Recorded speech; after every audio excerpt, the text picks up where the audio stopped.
투자수첩 말말말 시작을 하겠습니다. 제 옆에 오늘 조호진 타큐뉴스 대표 와 계시네요.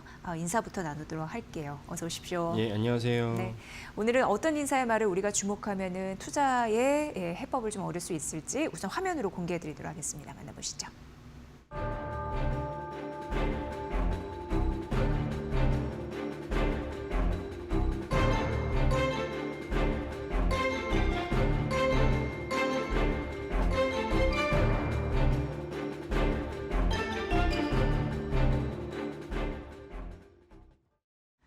이제 트럼프 대통령이 취임한 지 한 달밖에 안 됐는데 워낙 많은 이슈가 쏟아지다 보니까 1년같이 느껴지는 요즘 하루하루가 맞습니다. 아닐까 싶습니다. 예. 그런 와중에 우크라이나 이슈가 굉장히 첨예하게 또 시장에 부각이 되고 있는 상황이에요. 예. 종전 이슈와 함께 어떻게 보십니까? 그래서 뭐 트럼프 대통령이 이제 워낙 이제 에너제틱하게 뭐 지금 나이가 뭐 79인데 저 대단합니다. 그 엄청난 나이에도 이제 저 많은 이슈를 다 흡수를 하고 소화를 하고 이제 계속 또 뭐 심지어 자기 사태 이제 플로리다 가서도 뭐 기자들한테도 계속 이슈거리를 던져주고 있는데요. 그 러시아 우크라이나 종전이 뭐 본인이 이제 그 대선 유세에서도 뭐 내가 뭐 대통령이었으면 일어나지 않았을 전쟁이고 그리고 뭐 조만간 빨리 이제 대통령 취임하면 이제 종전시킬 수 있다라고 이제 공언을 했죠. 공언을 했는데 이걸 갖다가 이제 실천에 옮기고 있습니다. 옮기고 있는데 이제 뭐 많은 분들이 아시겠지만 사우디에서 일단 이제 그 트럼프 대통령의 이제 측근이라 할 수 있는 이제 국무부 장관과 또 이제 푸틴 대통령의 측근이 또 만났습니다. 뭐 양국 정상은 아니지만 그래도 이제 중요한 측근들끼리 만나서 우크라이나 전쟁을 종전하려는 이제 움직임이 보이고 여기에 이제 참 특이하기도 하고 뭐 약소국의 슬픔이기도 하겠지만 일단 우크라이나가 배제됐어요.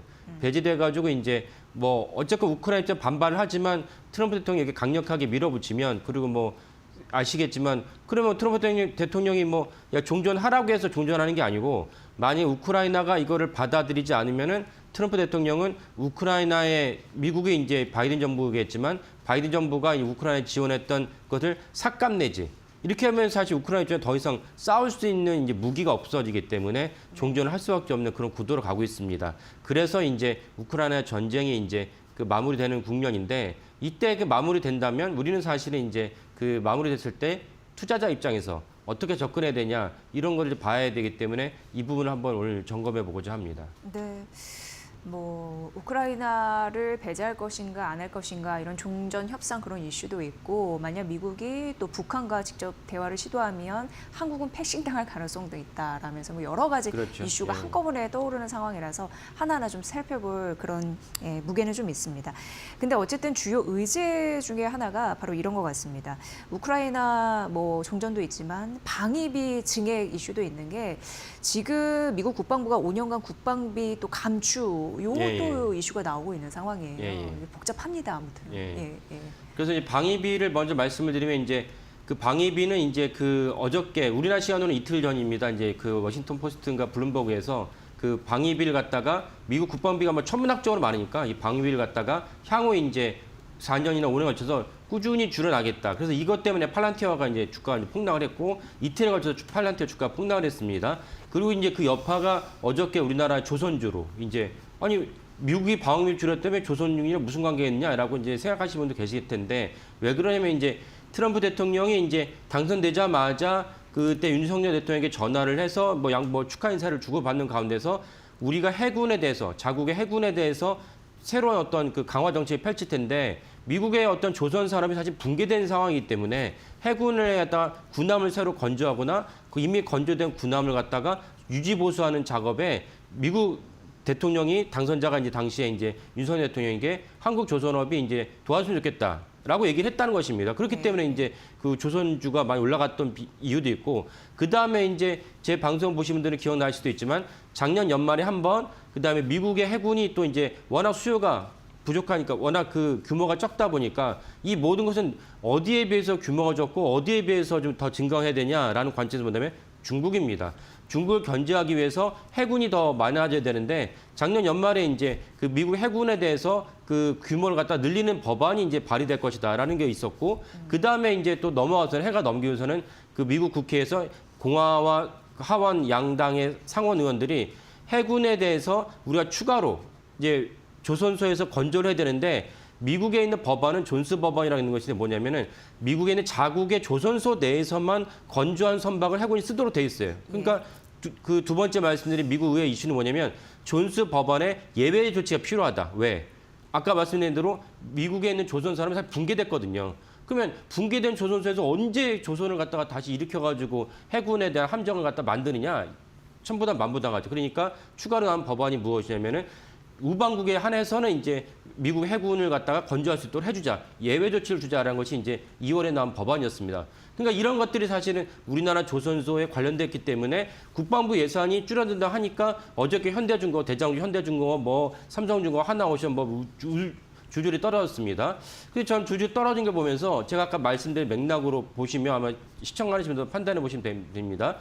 미국이 이제 중국을 견제하기 위해서 해군을 갖다 키우려고 하는데 이건 트럼프 대통령의 의지도 있고 또한 누구의 의지도 있다고 했습니까? 미국 의회의 의지도 있습니다. 그러면 우리나라나 미국이나 사실 예산 편성권은 이제 의회가 갖고 있는 거고 예산 편성된 예산을 갖고 집행은 행정부가 합니다. 그러면 미국 의회가 중국을 견제하고자 2건과 3건의 어떤 법안을 발의를 하겠다라고 움직임이 있는데 과연 국방부가 예산을 줄인다 할지언정 우리가 영향받았던 조선소로 영향을 받는 것이 타당한가라는 관점에서는 어제 판단은 좀 부당했다라고 보는 것이고 그러면 이제 얼마나 더 떨어질지 모르겠지만 사실 이럴 때 어떻게 되냐 정액식으로 일부 나눠서 이제 투자를 하시면은 결국 주가 반등할 때 큰 수익이 날 수 있는 그런 기회라고 이제 생각하시면 되겠습니다.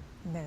투자 전략으로 바로 이제 연결을 해주셨는데 어찌됐건 이제 우크라이나 종전 같은 경우에는 다시 한번 이제 차근차근 말씀드린다면 첫 번째는 재건 사업, 그렇죠. 두 번째는 방위비, 방산 쪽 이쪽이라고 볼 수 있는데 일단 뭔가 재건하려고 그러면 엄청난 액수의 돈이 좀 들어가게 되는 사업인 것 그렇죠. 같아요. 여기서 국가적인 전략의 셈법도 복잡해 보입니다. 이것부터 좀 풀어주시죠. 그러니까 뭐 우리가 뭐 화면을 봤을 때 뭐 수도 키이우를 비롯한 뭐 그 주요 전쟁 지역에서 뭐 무차별로 이제 공습이 됐고 이제 대포가 난무했기 때문에 많은 우크라이나 도시가 이제 사람이 살 수 없는 그런 정도로 이제 황폐화됐습니다. 그러면 이제 종전이 되면 이 황폐화된 도시를 다 재건해야겠죠. 우리가 뭐 6.25 전쟁 때 우리나라 수도 서울을 비롯한 전국 곳곳이 완전 황폐화됐던 그 화면을 갖다가 우리가 기억하고 있는데 그것과 동일한 상황이라 이해하시면 됩니다. 그러면 이제 우크라이나 재건을 갖다 해야 되니까 재건을 했을 때 그러면 재건을 한다는 건 돈이 필요한 것이고 돈이 필요하다는 것은 거기서 매출이 발생할 수 있다. 그래서 이제 우크라이나 종전에 대한 이슈가 불거질 때마다 우크라이나 재건주들이 그때마다 고개를 들밀면서 갑자기 폭등하기도 합니다.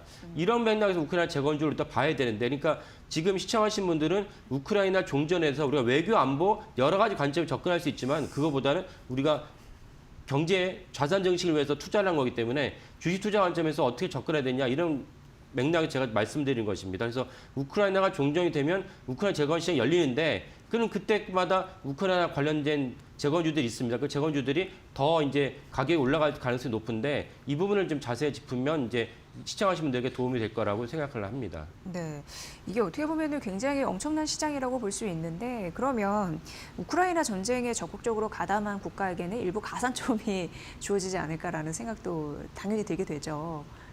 어떻게 보세요? 그렇죠. 그러니까 사실은 우크라이나가 황폐화됐고 우리나라도 건설업이 또 뭐 세계 굴지의 경쟁을 갖고 있으니까 우리나라 건설업 그다음에 뭐 많은 것들이 있습니다. 건설에 필요한 중장비 이런 것들이 많이 있는데 사실은 이런 것들이 있는데 사실은 우리가 인지상도 생각해 봤을 때 우크라이나가 그 강대국 그 러시아와 전쟁을 하면서 아까 말한 미국 그다음에 EU, 영국 등이 많은 돈을 갖다 지원해 줬어요. 그러면 우크라이나 정부 입장에서는 재건에 필요한 어떤 사업을 할 때 누구에게 먼저 할당할 것인가라고 본다면 당연히 그 자기네 나라에게 도움을 많이 준 국가별로 사실은 이제 할당하는 것이 타당하다라고 봐야 됩니다.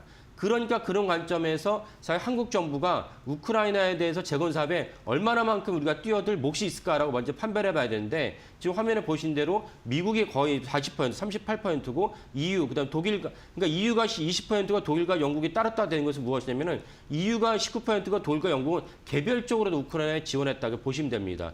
그러면 일본과 캐나다가 이렇게 그 다음 순위 되는데 여기에 우리나라는 기타에 있고 여기에 우리나라가 명함 내밀 만한 수준은 아닙니다.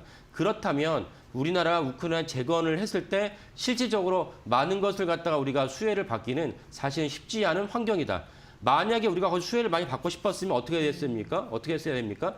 과거에 우리가 많이 돈을 줬어야죠. 근데 돈을 준다는 것이 그때 뭐 여러 가지 뭐 야권에서 반대도 하고 여러 가지 뭐 상황이 있어가지고 우리 나름으로는 성의 표시를 했지만 사실은 이 표에 보는 대로 그 많은 것을 하지 못했다. 그렇다면 우리가 설령 우크라이나가 종전을 했을 때 재건을 하더라도 우리가 생각한 것만큼 많이 우리가 이제 재건 어떤 사업에 물량을 할당받기는 쉽지 않은 상황이다라는 것을 인지하시면 좋겠습니다. 네.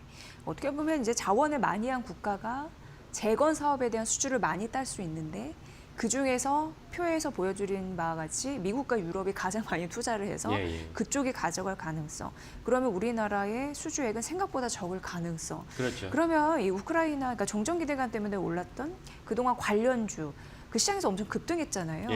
그건 투자 유의 사항으로 또 한번 생각해 볼 만한 이슈가 되기도 하겠네요. 예, 맞습니다. 그러니까 사실 이 부분 때문에 제가 이제 설명을 드린 건데 우크라이나가 이제 뭐 종전을 하겠어 뭐 여러 가지 또 뭐 울퉁불퉁한 마찰이 생기고 또 언제 뭐 트럼프 대통령은 부활절을 갖다 데드라인 정했어요. 그래서 그때까지는 종전을 한다 얘기를 했는데 만약 그렇게 해서 종전을 할지라도 사실 막 종전이 된다면 아까 말씀드린 대로 우리나라가 실질적으로 기업별로 어떻게 매출이 발생할지는 사실은 미지수다.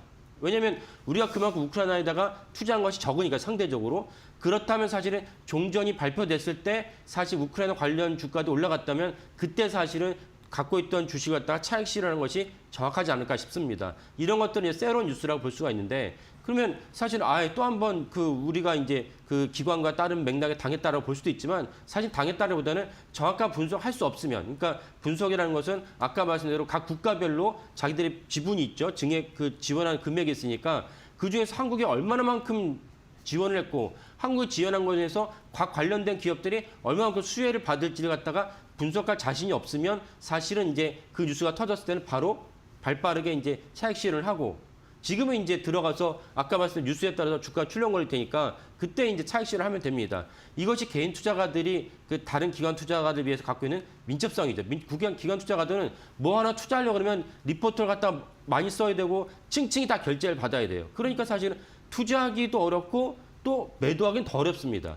이렇게 되면 이제 민첩성이 떨어지는데 개인 투자는 그렇지 않죠. 어떤 중요한 이슈를 보고 나서 이게 결국은 종전을 갖다 트럼프 대통령이 강력하게 지지를 하니까 종전이 될 것이고 그러면 이제 내가 이 관련된 주가에 그중에서 내가 이제 주로 대형주 위주로 투자 신계를 권유합니다. 그걸 투자했는데 실제로 종전했다. 그때 이제 차익 실현을 하면은 그게 5%이든 30%이든 그렇게 차익 실현을 했을 때 사실 거둘 수 있는 수익이 꽤 크다. 이런 식으로 1년간만 그 자산을 갖다 운영하셔도 1년에 걸쳐서 100% 수익이 가능하다. 그러니까 이걸 개인 투자가들의 장점을 적극적으로 이제 활용하셔야 된다라고 제가 권유해 드립니다. 네. 그러니까 어떻게 보면은 그 주식이라는 거는 심리 때문에 앞으로 그 사업 수주하면 돈을 많이 벌 거다라는 것 때문에 미리 돈을 넣는 거잖아요. 주식시장에. 그래서 가파르게 오르는 흐름이 있지만 결국 종전에 대한 이슈가 부각이 되면 그때는 팔아야 될 시그널일 수도 있다. 정확한 데이터는 이제 봐야 되는 상황이니까. 그러니까 트럼프 대통령이 모여서 우크라이나와 그 러시아가 종전을 가서 도장을 찍은 날, 제가 말한 도장을 찍은 날입니다. 그때는 이제 팔아야 된다. 그 전까지는 막 올라가기도 하고 내려가도 뭐 왔다 갔다 할 수 있겠는데 사실은 확실하게 종전에 도장 찍었으니까 이때는 진짜 그때 진입해야지라며 하면 이제 그건 늦다. 그리고 그건 오히려 사실은 전체적인 맥락과 맞지 않다라는 것을 말씀드린 것입니다. 네, 그러니까 치고 빠지는 그 투자 매매 그 타이밍 요거를 잘 노려야 될 것 같고요. 앞서서 미국 해군 그리고 뭐 함정, 군함, MRO 사업에 우리 조선 섹터도 잠시 언급해 주셨지만 방산업종 전반적으로 투자 전략을 좀 들어봐야 될 것 같습니다. 이것도 역시. 그래서 이제 그 아까 좀 전에 저희 코너 시작할 때 독일 슐츠 총리가 이게 왜 어디서 나온 발언이냐면은 우크라이나를 패싱하고 참 뭐 황당하긴 하지만 뭐 강대국도 사이에서 빈번한 일입니다. 패싱하고 종전을 할 것 같으니까 파리에서 마크롱 프랑스 대통령이 여러 국가들 소집을 했어요. 야 이거 긴급하게 돌아가니까 같이 모여서 이 사태를 논의하자. 그래서 독일 총리, 영국 총리, 덴마크 총리가 모여가지고 이제 회의를 했습니다. 회의를 했는데 결국 우크라이나 종전을 할지라도 독일 총리의 발언은 무엇이냐면 우리가 방위비 증액을 해야 된다. 독일 감수하겠다라고 얘기를 했어요. 그리고 오늘 이제 그 밤사이, 그러니까 우리는 밤사이고 이제 미국이 이제 그 워킹데이니까 무슨 일이 발언했냐면 백악관에서 최소한 2% 이상 나토 회원국 중에서 GDP 대비 2% 미만인 국가들인데 그들은 6월 말까지는 무조건 올려야 된다. 저도 깜짝 놀랐어요. 이렇게 많나? 얼마나 많냐? 3분의 1이 2%가 안 돼요.